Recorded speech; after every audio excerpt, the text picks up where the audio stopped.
Hey, everybody, and welcome to Generally Speaking, the podcast that bridges the worlds of pop culture and personal development. I'm your host, Jennifer Snook. I'm so happy to be here with you guys today. I hope everything has been going well in your world. It has been a great day for me, you guys. I just got back from the cardiologist, and that little leaky valve that I've had for a while now has not grown. I got one of those echoes, and it said that all is well. So good news, which is more than we can say for Wendy and Eddie Osefo, you guys. Holy shit. I mean, this is some big shit, honestly. We have a lot to talk about today, you guys. We are getting into the Osefos' arrest. We're going to recap OC, and we are going to talk about every dirty detail that came out of Miami this week. But before we get into it, you guys, if you're watching this on YouTube, please make sure you reach out and smash that subscribe button. I would appreciate it. Now, you guys, in the last pod that I posted, I reviewed Potomac, right? Literally, it was just a couple days ago. And I was talking about the scene where Eddie is talking about the fact that he's going to New Jersey because he's expanding Happy Eddie, right? And they're doing all these renovations on the house because Wendy says that Happy Eddie is doing so well and they're just flush with money because of it. And I went on to explain that I have known a lot of people in the cannabis industry, and I know that none of them are making money right now. There is just not money to be made in cannabis right now. I explained that there used to be huge margins in cannabis, but now after it went legal, it's taxed so much that nothing is left on the bone, and it's just not what it used to be. The market used to be ripe for getting rich, and it is not anymore. It is just ripe for getting poor. So Eddie's story about Happy Eddie growing and expanding just didn't ring true to me, and I sat there and said, don't be surprised if Happy Eddie doesn't go belly up. And not even 3 days later, this happens. Not even 3 days later. So can someone please explain to me, if Happy Eddie is doing so well, why in God's name they both just got busted for filing a false insurance report, you guys? They claim that their house was burglarized and all of these goods were worth all of this money. Let me just read you this quote from E. The charges are related to an April 2024 incident where the Osefos allegedly fraudulently reported a burglary and theft at their home, the Carroll County Sheriff's Office said in an October 10th statement. Upon arrival, deputies met with the homeowners, who stated they returned from vacation to find that their home had been entered and numerous items had been stolen. They reported approximately 80 items of jewelry, luxury goods, clothing, and shoes, with a total of more than $200,000. However, investigators allege that Wendy and Edward made false claims. During the investigation, detectives found that over $20,000 of the items reported stolen had been returned by the owners to the locations the items were purchased, the statement continued. Further, detectives found images of a homeowner wearing said jewelry that had been reported stolen after the burglary took place. Additionally, Wendy and Edward allegedly claimed $450,000 in personal property loss. $450,000. That's nearly $500,000, you guys. I mean, this is unbelievable. But Happy Eddie's doing so well, right? I'm telling you, I knew something was up with these two. The pair are due back in court in November, and as Wendy's legal woes play out, she continues to appear on season 10 of The Real Housewives of Potomac, which airs Sundays on Bravo. Holy shit. I mean, this is gonna be good. How the high and mighty fall, right? And then there's Sheena Shea. And can we talk about a ding-a-ling? I'm telling you, this girl never ceases to amaze me. And I mean, I don't even know what to say, except for the fact that that girl is lost. She is making horrible decisions. She was just on her podcast and she had Alex Baskin on.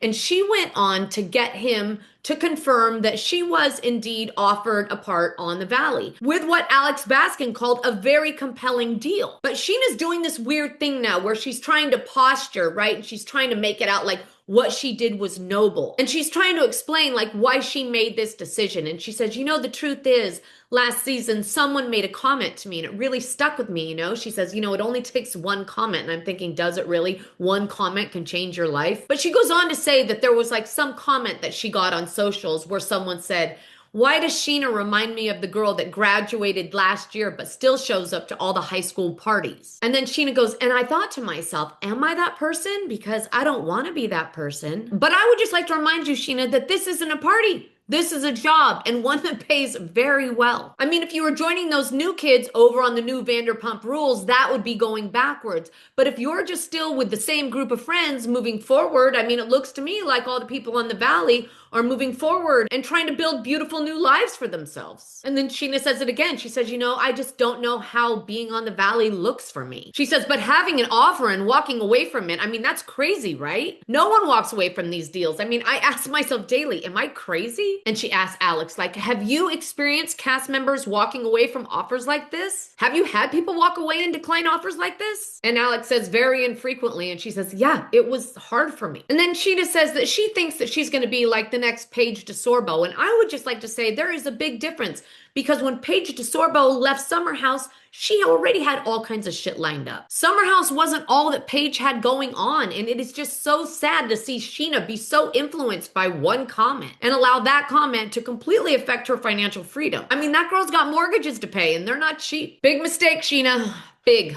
Huge, but you live and you learn. Okay, now we are not going to recap Salt Lake City, but we do need to just talk for a second about this Mommie Dearest episode. I mean, what about that Brittany? I mean, isn't she just like more qualified to be an aunt? Like more of like that crazy kooky aunt, the one that your parents don't want you to turn out like? Because honestly, Brittany wasn't ready to be a mom. I mean, she's still not ready to be a mom. You know the way I always say, until you heal the wound always wins? Well, that girl is wounded. And male attention is the medicine that she needs to keep her pain at bay, which is exactly why she can't detox off that dick. She needs it, she wants it, she can't live without it, and that's why she keeps going back to that bozo. Her kids are even begging her to take a break, but she can't detox because that's her drug. It makes her feel worthy and important and grown, and what kind of a grown woman would need to listen to their daughter, even though her daughter is making complete sense? Her daughter is just begging her mother to detox off the dick. But Brittany tells Whitney that choosing her daughter over her dude is a big ask. A big ask. And she doesn't know if she can do it. But honestly, I'm really not surprised, because I'm telling you, she really is addicted. Brittany is fully addicted to the personal validation she gets from being with a man, especially a man whose last name is Osmond. And then, dear God, there is Bronwyn's mother, who is an absolute nightmare.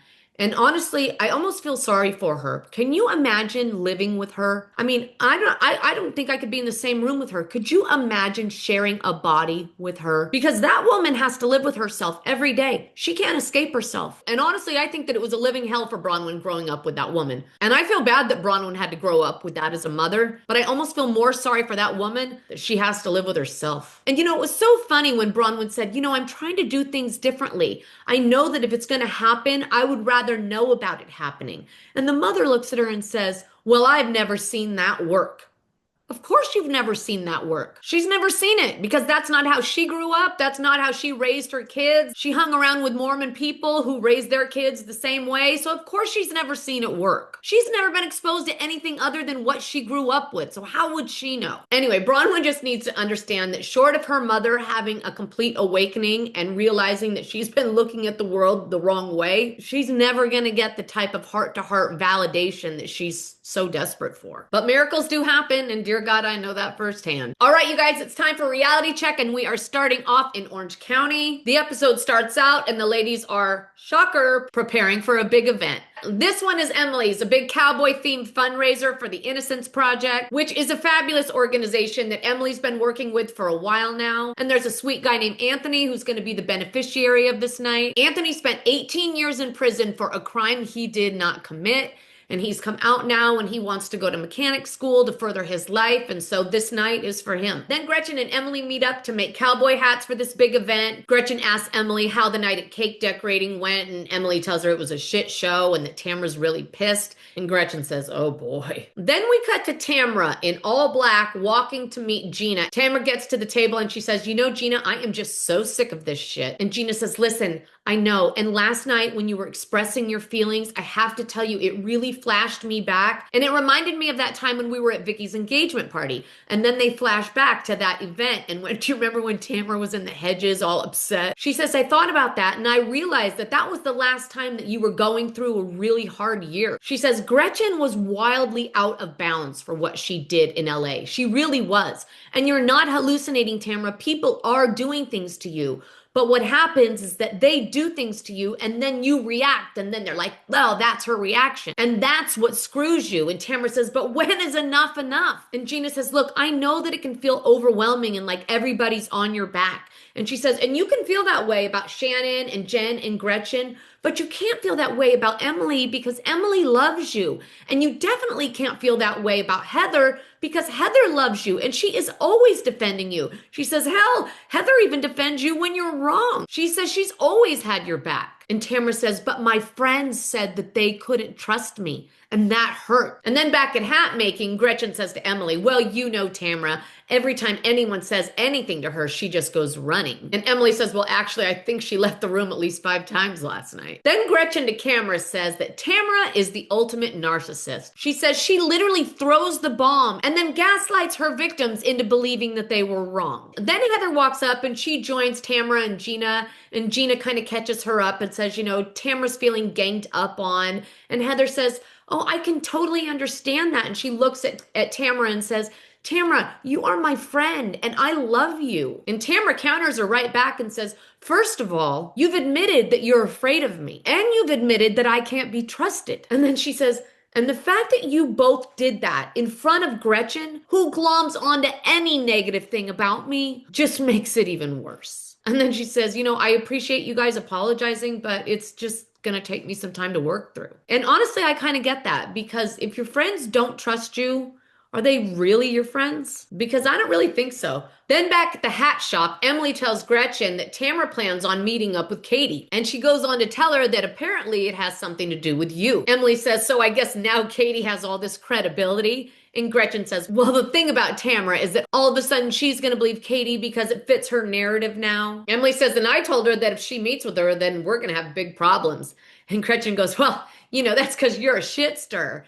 You're the shit stirrer. Emily goes, well, I don't think that's a fair assessment. And Gretchen goes, well, yeah, like even like that night that we were out, you were trying to stir it then. And Emily goes, I had no intent. Emily says, you were the one that brought up something defamatory. And Gretchen says, no, you were the one that kept saying you wanted to hear the song. You wanted to hear the song. And Emily goes, yeah, the song. I only wanted to hear the song. And honestly, let's face it, nobody forced Gretchen to cough up the other part. And then Gretchen goes on to say, and then when you called Slade, and Emily goes, called Slade? I didn't call Slade. And Emily says, that's it. I've had enough. I am done. And she stands up and she walks away and she tells Gretchen to go get back on her covered wagon, which was fitting, very fitting. Then it's time for a dog date between Shannon's dog Archie and Jen's dog and a pet psychic. And by the end of this psychic date, Shannon has decided that she is indeed going to get Archie a companion. And I would just like to say, thank God for Archie, because now he doesn't need to bear the load of being the only person living with Shannon Bedour. And then we see Tamara in a tavern.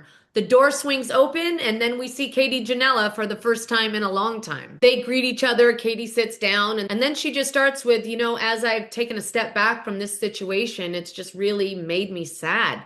Mostly about Jen. And Tamara says, why? Because she didn't stick up for you? And she said, yeah. She says, I was really hurt. She says, she's called me a few times and I just can't bring myself to pick up because it makes me so upset. And then she starts to break down and she tells Tamara, I've been super emotional about this stuff. She says, I know I made a mistake, but I never meant to hurt anybody. And then to Tamara says, you know, I know Katie made a mistake, but I also know that we all make mistakes, and I honestly don't think that she's some kind of pathological, diabolical monster. Then Tamara says to Katie, listen, I'm just trying to find out what the truth is. You said that Slade called Matt and said something like, we can't talk about this. And Katie said, yeah, Gretchen lied. She said that you drugged her. And Slade said, tell Katie to stick to the story. He said, tell her not to waver, that is the nail in the coffin. She says his exact words were, she has to stick to the story because it's a legal issue. Then Katie says to Tamara, I was being lied to again by Slade. He is at the root of this tornado. He is the one that's at the eye of this storm for sure. And I'm telling you, it doesn't surprise me at all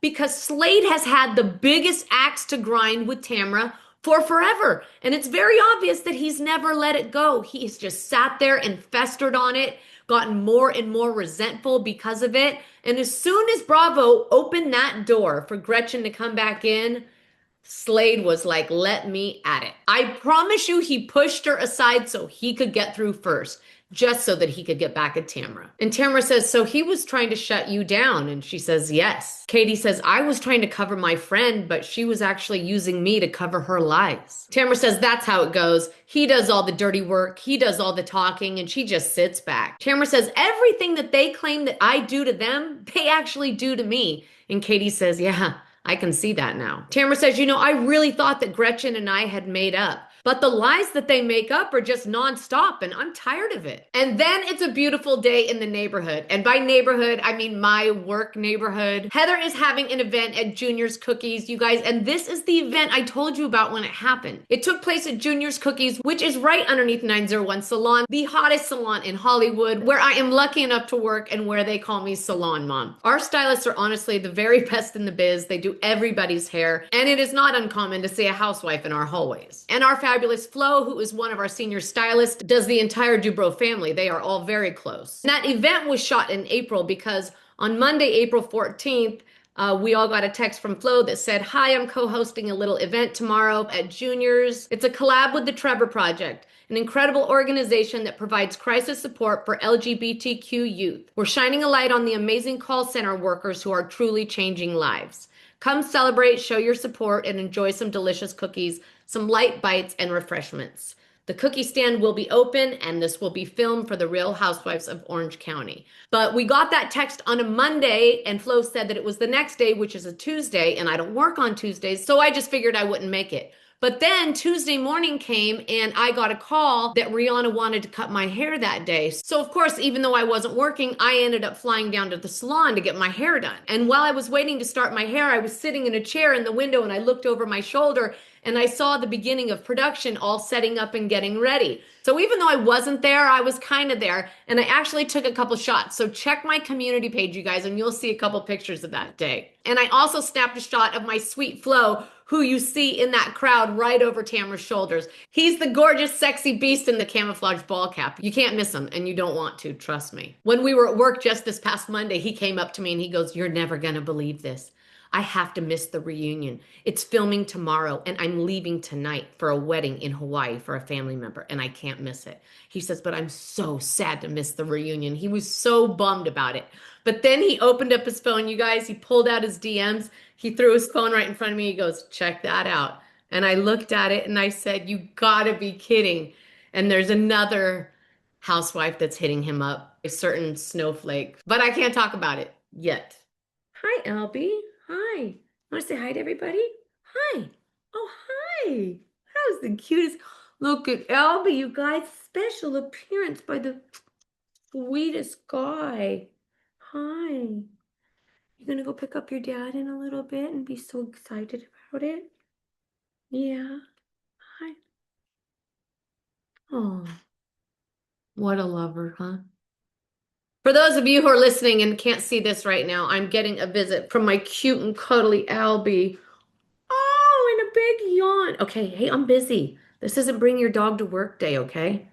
Get out of here. I love you. You just hang out and we'll just co-host. God, you're cute. We'll see you later. But anyway, the event was adorable. The Trevor Project is such an important cause, you guys. And if you ever find yourself in West Hollywood, check out Junior's Cookies. I promise you, you will not be disappointed. I am there constantly. They have the best coffee. And with a $7 latte, you guys, you get a $7 latte, and it comes with 2 of the very best chocolate chip cookies you will ever have in your entire life. And yes, there is a gluten-free option. And then we're over at Emily's, and she's doing really good things too. She's with the woman from the Innocence Project, and they're meeting with a couple former inmates who've been exonerated, all in an attempt to design some programs that can help reintegrate people back into society, which truly is so very important. Emily says that knowing these people's stories and what they've gone through really helps give her some perspective about what she's going through with her own son. And then it's time to saddle up because it's the night of the big fundraiser. And we find ourselves in Gretchen and Slade's room while they're getting ready.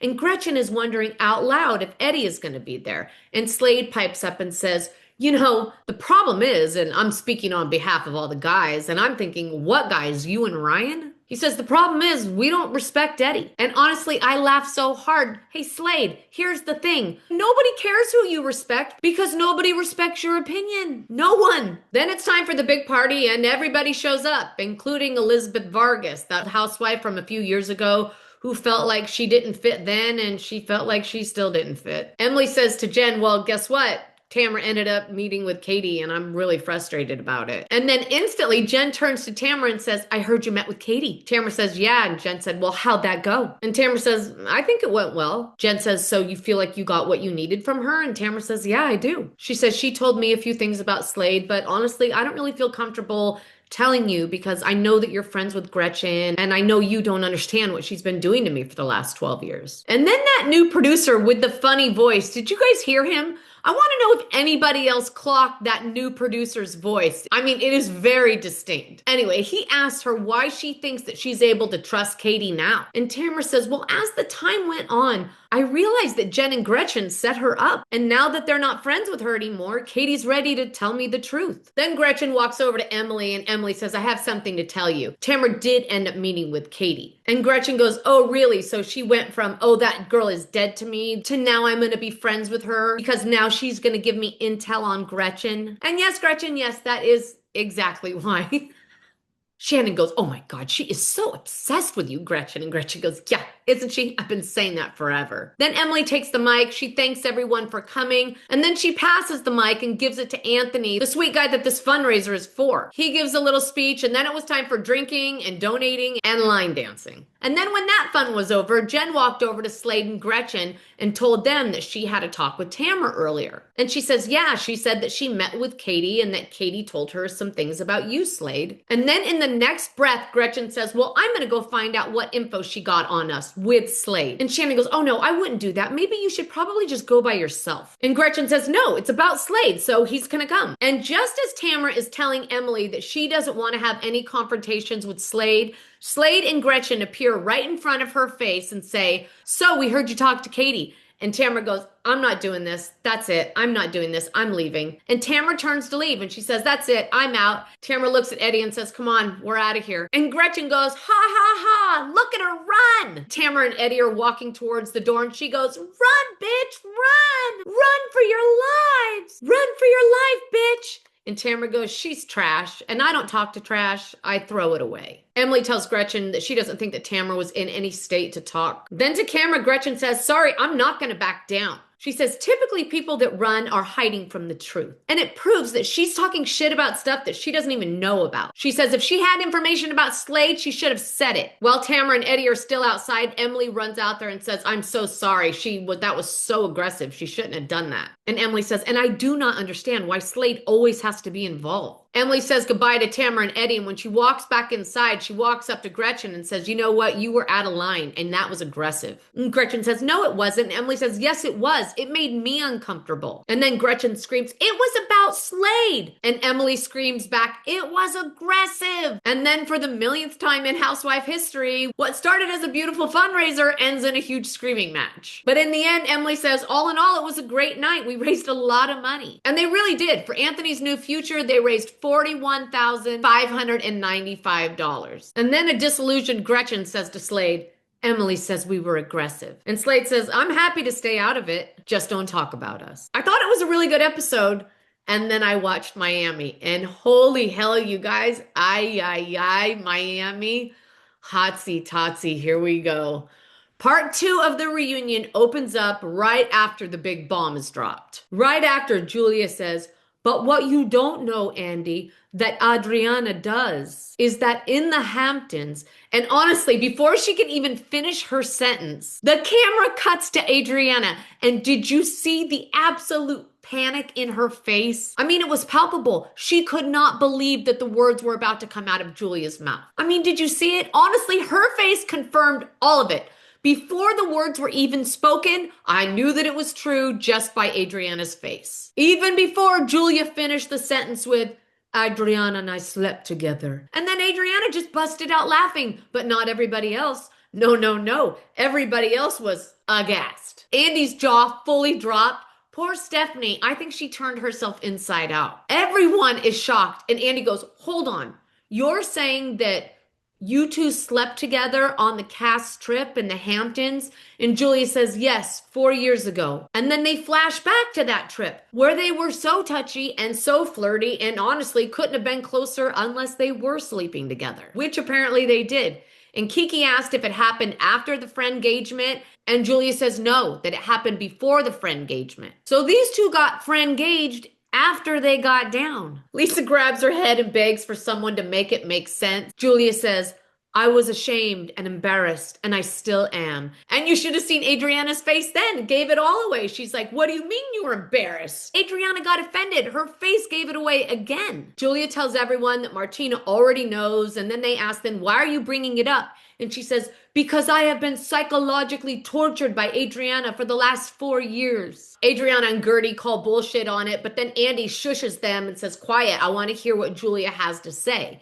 And then Julia says, when I met Adriana, my life was in a very different place. I was in a very bad place. My marriage was in a bad place. My girls were just leaving. I was lonely. And then they actually flash back to 4 years ago when Julia is actually telling the other girls, Martina and I are in a bad place. She says she's thinking about leaving me. And then they flash back to a scene where Julia was actually telling the ladies that Martina was threatening to leave her. And then Julia says that after her and Adriana had this experience, that then Adriana started using it as a lever of control and blackmailing her with it. She says that because of that, she felt muzzled. Julia says that she was scared, that she felt like Adriana controlled her life, controlled her friendships. She said, she's been blackmailing me with this for a long time. And she's told me that I'm only here because of her, that I owe her all of this, that I owe her my paycheck. And then they flash back to a scene in the finale where Adriana is basically saying that exact thing. And then back on set, Adriana does it again and she says, well, I gave you the idea for the opera, right? And here she is again doing exactly what Julia's talking about, proving her point to the T. Then Andy turns to Adriana and pointedly says, did you ever sleep with Julia? And Adriana says, oh, many times, many times. And he says, no, but did you ever have sex with Julia? And Adriana goes, I don't have a dick. And everybody looks so confused. Andy says, you can have sex without a dick. And Adriana says, not really, not really. And Stephanie says, it's called scissoring. And Andy says, so you didn't sleep with her in the Hamptons? And Adriana says, we slept together and maybe we kissed a little. That's about it. And for the love of God, nobody's going to believe that, right? Does anyone think that these two highly sexualized nymphs are going to be in bed making out and it's going to stop there? Please. Adriana makes it very clear that she has never scissored anybody, but honestly, I don't really buy it. I think Adriana would scissor a light pole. Then Julia says to Adriana, so you haven't been blackmailing me? You haven't been holding this over my head and threatening to tell the ladies? And then Adriana goes, what's your real name? What's your real name, Julia? She tells the girls, we have a spy in this room. Her name is Julia. Why'd you change your name, Julia? Why? Who are you really? Then Andy turns to Marisol and says, do you believe it? And Marisol says, Andy, I believe a lot of things. A one-night stand? Could happen. And then he asks Marisol another question, this one even more important. He says, let me ask you something. You've known Adriana forever. Do you think that if this were true, this would be the kind of thing that she would hold over Julia's head? And Marisol said, probably, but I would say probably plus. Then Andy says to the entire group, who here thinks that they slept together? Most of the girls raise their hand, and then Julia tells everyone that Martina knows, and then she tells them, and this is exactly why I couldn't ask Adriana to be the godmother. She says, I was never the one to turn my back on my best friend, but she was. She says to the group, do you remember when she was pointing at me and saying that she was going to say it? And then they flash back to a scene where Adriana is fully threatening to expose the truth. And then Kiki pipes up and says, yeah, Julia wanted to say it before Adriana said it. And then Adriana's big fat ego shows up again and says, but I wasn't going to do it. And honestly, she just keeps giving herself away. Adriana says, I was never going to go there. I was never going to destroy your marriage, Julia. I love Martina and those boys. But since you brought it up, now that it's out on the table, okay. Adriana says, it's true. She was. When I met Julia, she was in a bad place. She was in a real bad place. She was cheating on Martina with a Haitian mortician. That's when you told me everything, Julia. You remember? You were with a Haitian mortician. He used to take you to the motel. He paid for the motel. And you had to give him a coffee machine as a gift. Yeah. Did you forget about that little bit? Bitch. You guys, a Haitian mortician. Everybody's face. I mean, honestly, the Haitian mortician will have launched a million memes. I can promise you that. An instant classic, the Haitian mortician. So funny. I mean, holy shit, you guys. It was so hilarious. I swear to God, I have never, ever seen Andy so shell-shocked at a reunion. I really... Classic. I'm not kidding you. I watched that thing at least 10 times and it got funnier every time. I laughed so hard. I think the neighbors were wondering what was happening. Julia says, wow, Adriana. Wow. And Adriana says, yeah, and there's more. She also had another lover, a cop. And then the camera cuts to Stephanie, who is laughing so hard at this point, you guys. She almost has to have her makeup redone. I mean, this is funny shit. And then Andy turns to Julia and says, wait, I need to understand. Why did you have to buy the Haitian mortician a coffee machine? And Julia says, I don't know what she's talking about. And Adriana says, oh, you know what I'm talking about. Then Andy said, so did you have these affairs? And she says, I shared with Adriana in confidence what I was going through in my life. Julia says, Martina knows all of this and her daughters do too, but now Adriana's just coming after her to be malicious and try and shame her. And Adriana says, so you cheat on your wife and I'm the bad guy. Then Andy says, okay, I think we need to take a break. And they all say, thank God, because at this point, everybody needs a break. On the way to the back, Andy asked Julia if they only slept together once. And she says, we slept together the one time and then we fooled around again at the Versace mansion. And Alexi goes, well, the Versace mansion is sexy. I can understand that. Meanwhile, the rest of the ladies are now all clamoring for details. And I mean nitty gritty details. They want the down and dirty. While Lisa's getting her makeup touched up, she looks at Adriana and goes, so what exactly did you guys do? She goes, did you guys do the... And Adriana goes, never, never. I don't like that. And Lisa goes, so what was it? And Adriana says, I'm not into that kind of thing. Lisa goes, so what was it? Just kissing? And Adriana says, nothing. We were in the same bed. Maybe the one night. There was one night when she was coming on to me. And then in the other room, Alexia is looking at Julia going, so what exactly happened? Did she eat you out? Did you eat her out? Did you eat each other out? I mean, what the fuck? I'm telling you, it was a lot. I need you to tell me because I don't really know what happens with girls. And Kiki says, well, I do. I watch a lot of porn. And Julia says, listen, I respect Adriana enough not to go into details. And Alexia says, but you call that sex, whatever you did. And Kiki goes, well, what was it? What happened? And Julia says, we had sex. We slept together. But Kiki just won't let it go. She goes, was it just a kiss? Was it a finger? Then Adriana overhears Julia talking to the other women and she flies into that room and asks them why they're listening to Julia's lies. Meanwhile, Alexia goes, wow, I can't wait to get back to the reunion. I've never been so excited to get back on stage. I can't wait to hear what's next. And then she says, and I really want to know who did what to who. Then the break is over. The women all return to set and Andy opens it up with a question for Adriana. He says, Adriana, just for clarification, I want to ask you again, did you two mess around in the Hamptons? And then Adriana says, well, Andy, we have to go back. And Andy's like, no, I want to know about the Hamptons. And she says, no, I have to tell you for context. The first time that I met Julia, she looked at me at the end of the table and told me I looked like Snow White. And not long after that, she told me I had beautiful boobs.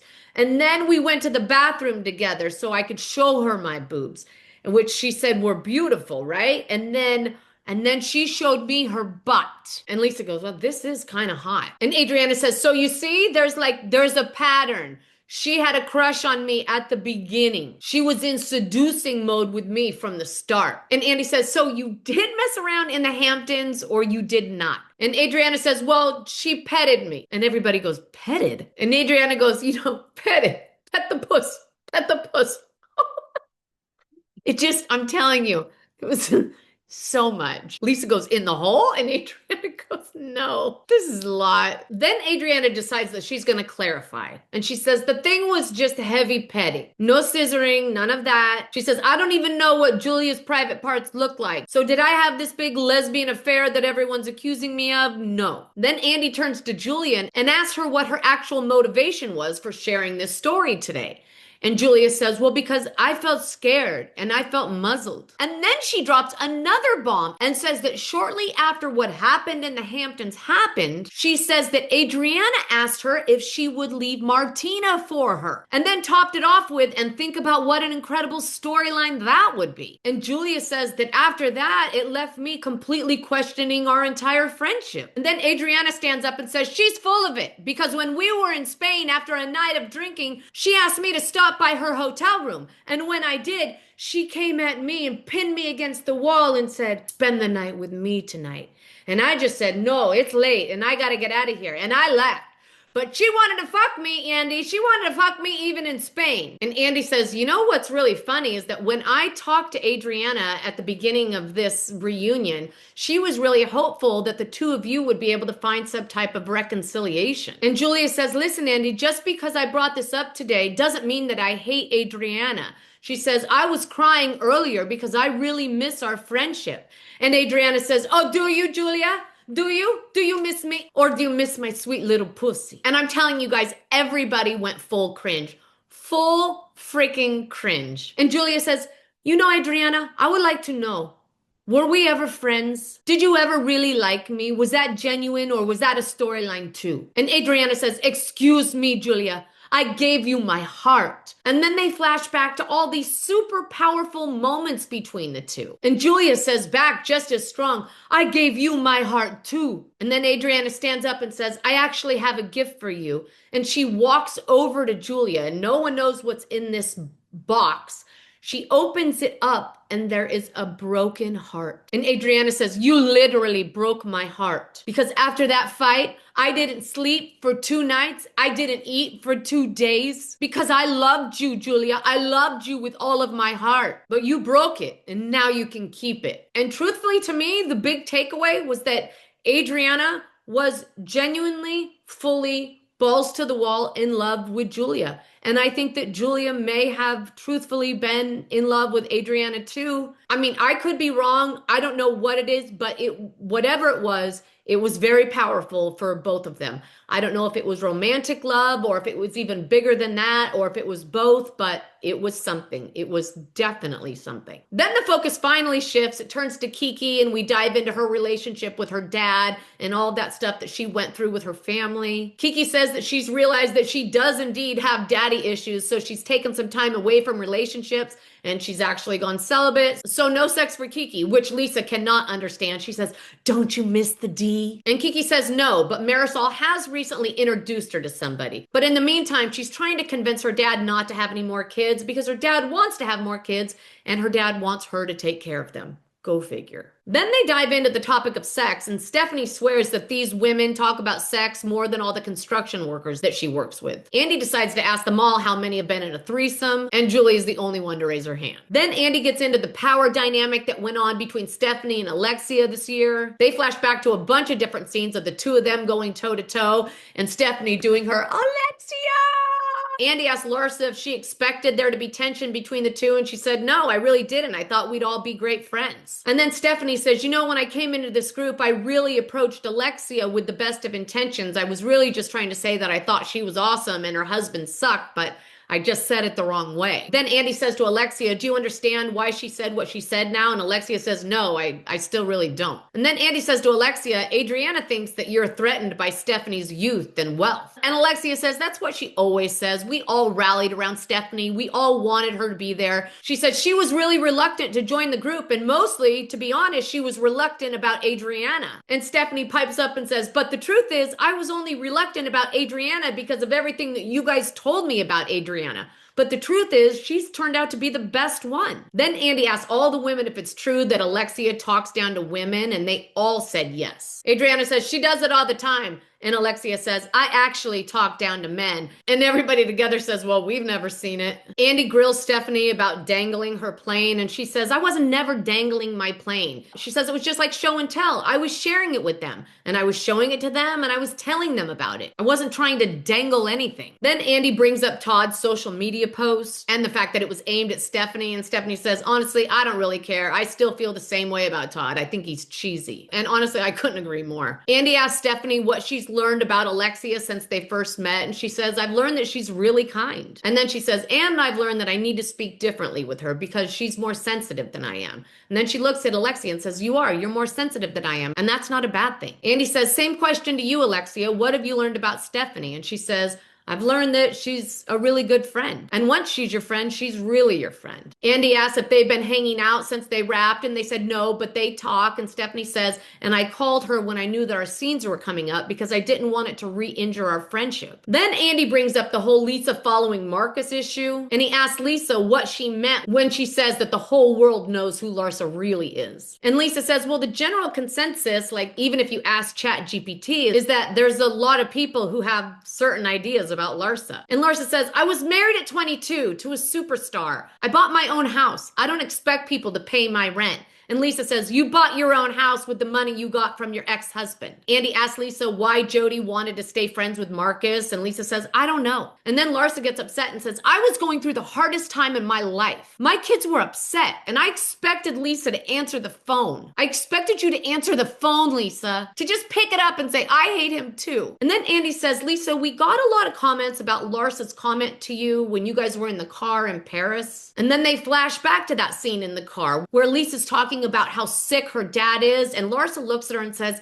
if your dad's that sick, then why are you even here? And then Andy hits her with, a lot of people thought that Larsa was being harsh, but was she right? And that's where we left it, you guys, and I cannot wait to get the answer. What a week of shows. I have to give this Miami reunion a 10 out of 10 so far, especially this second episode. So amazing. I mean, honestly, just so good. I cannot wait for next week. All right, everybody, that about does it for this episode of Generally Speaking. Thank you so much for being here. I just want to remind you guys that we are working behind the scenes to get the General Assembly up and ready. And I'm so excited about having this space where we can connect and spend time together. So keep an eye out, everybody. And if you've been watching this on YouTube, please make sure you reach out and smash that subscribe button. I would appreciate it. If you'd like to collaborate or have a question you'd like answered on the pod, you can reach me at jennifer@jennifersnook.com. If you'd like to find me on socials, you can reach me on TikTok at This Is Generally Speaking, or on Instagram at The Jennifer Snook. If you're interested in personal coaching, you can find my link in the bio. And if you'd like to get your hands on any of this adorable Generally Speaking merch,